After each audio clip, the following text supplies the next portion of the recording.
নমস্কার বন্ধুরা, আজ বিকেলে একটু বেরিয়ে পড়লাম। আমার বেস্ট ফ্রেন্ড পারিজা ও এসছে মুম্বাই থেকে। মুম্বাই থাকেও কাজের সূত্রে। বিয়ের সময় এসেছিল, তখন এ বাড়িতে আনার সুযোগ হয়ে ওঠেনি। তাই আজকে বললাম আয়, এলো।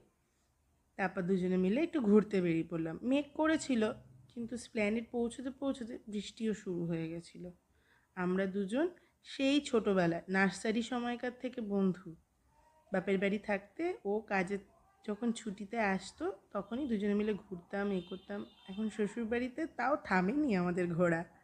হগ মার্কেটে গিয়ে কিছু রূপোর দোকানে কানের নাকের কিনলাম। এই আমার বান্ধবী আর আমি দুজনে মিলে প্রচুর গল্প হাসাহাসি করতে করতে কেনাকাটি করে বেড়ালাম। কিছু কাচের চুড়ি, কানের দুলো কিনেছি, কিছু রূপোর নাকের কানেরও কিনেছি।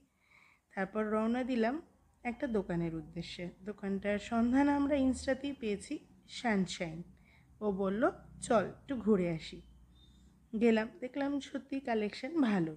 ইউনিক ডায়েরি, ব্যাগ, জুয়েলারি, মেয়েদের প্রচুর ড্রেস, কুর্তি, প্যান্ট, ছেলেদের পাঞ্জাবি, শার্ট সবই আছে। ভালো লাগলো, অনেক কিছু কেনাকাটিও হলো। তারপর আইসক্রিম খেয়ে দুজনে রওনা দিলাম বাড়ির উদ্দেশ্যে।